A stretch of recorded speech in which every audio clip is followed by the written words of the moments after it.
Thank you for joining me once again. I know most of the time when you see me here, it's about, Ghana politics, Africa politics, and today is not going to be an exception.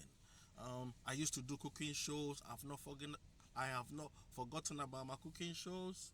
Um, in good time, when I get a good kitchen, I'll come up with one of my cooking shows. We'll cook something together, okay? But today we're going to talk politics. And whatever I say about Ghana and Ghanaians, I believe for the most part or to a larger extent, extends to other African countries also.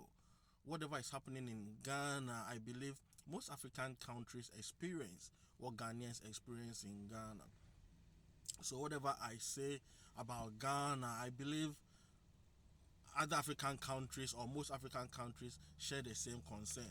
Um, it is very unfortunate that there are certain things going on in Ghana now that I think Ghanaians have normalized it, which I think um, it is not it is not right.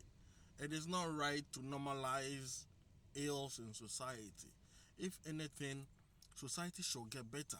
I mean, when I was growing up, I never heard of terms like no bed syndrome, a graduate unemployment association, and stuff like that. But now look, we have a no bed syndrome in Ghana. No bed syndrome it's just a term that describes the situation where Ghanaians, or for that matter, anybody who is in Ghana goes to the hospital and they are turned away because there are no beds in the hospital to accommodate that person. You go to a hospital and you are turned away that there are no beds. And I think this thing has become normalized and it's unacceptable. This day and age, let's ask ourselves, what would it take to make a bed? I mean, why is it that these hospitals don't have? Is it that they don't have carpentry department or engineering department or whatever, or a workshop that they can make beds? You know, there should be other supporting staff that can be able to put beds together, in a quick fashion, that when there is an emergency, somebody can get a bed. Some of these things are not acceptable. We are living in AI age. We are living in an AI age. What would it take to make a bed? We have carpenters in Ghana. We have steel benders in Ghana. We have engineers in Ghana. We have welders in Ghana. You can just go to YouTube. There are a lot of models.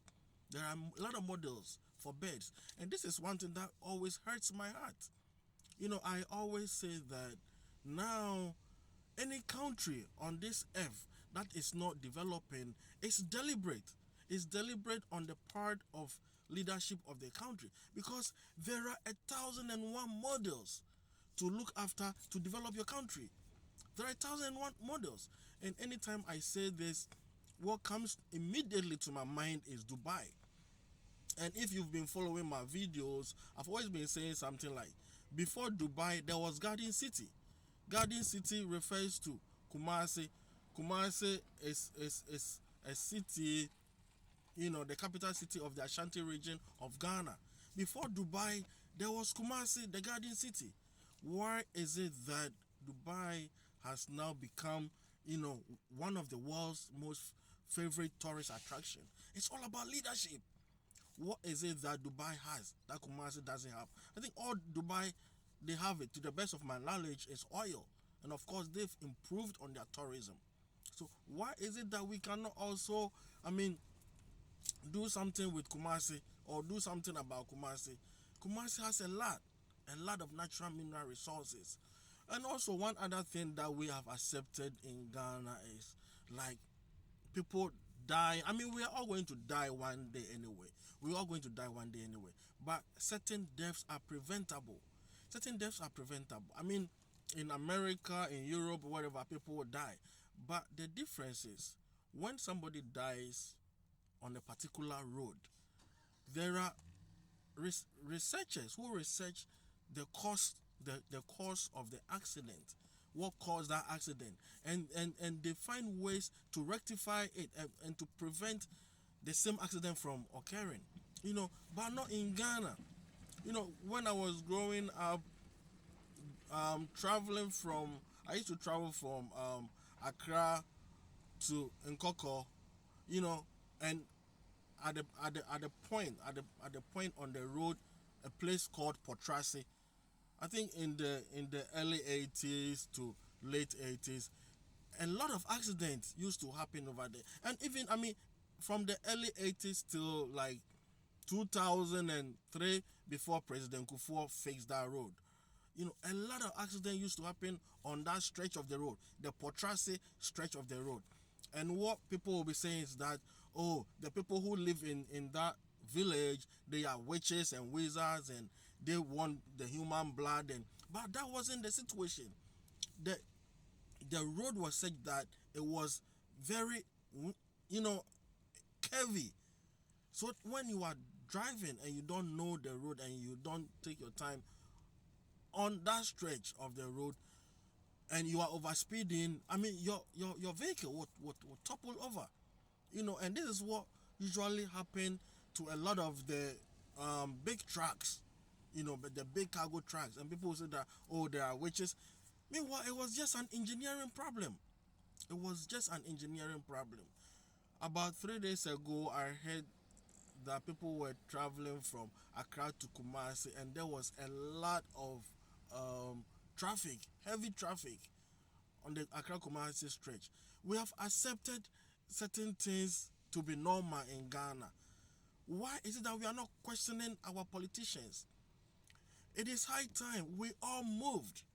No, seriously, you guys should let me know. It is high time we all move to the Parliament House, Ministry, to the President's office. Man, if certain things are not rectified, or certain, improvements are not seen in the life of the people, government business cannot go on.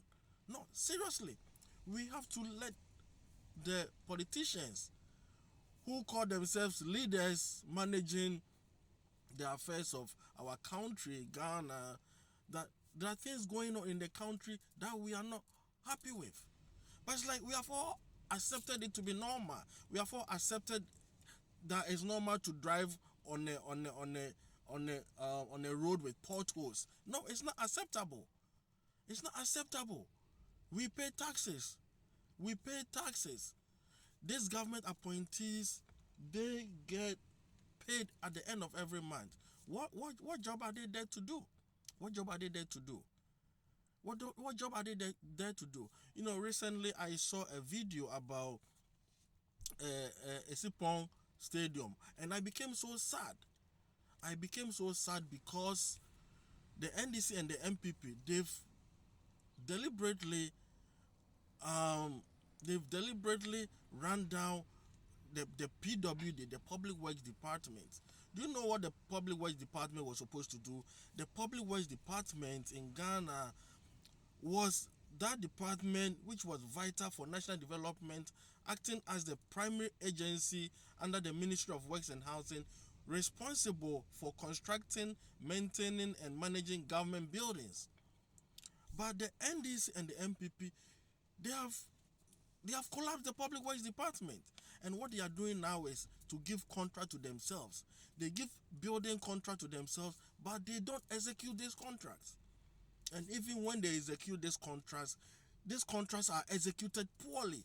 When they construct roads, they are executed poorly. We should not accept that it's okay to drive on tarred roads. It's okay to walk in a dusty environment. It is not okay. It is not okay. And I'm calling on all Western leaders that when these thieves, African politicians come to America, come to Europe, they should allow some of us to question them. Where is the roadmap for the development of Ghana?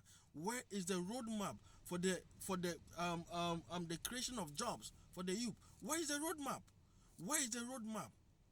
Where is the roadmap for the development of Ghana, and for that matter, other African countries? We cannot accept to live like this. Thank you. Peace and love to you. We bring the other half.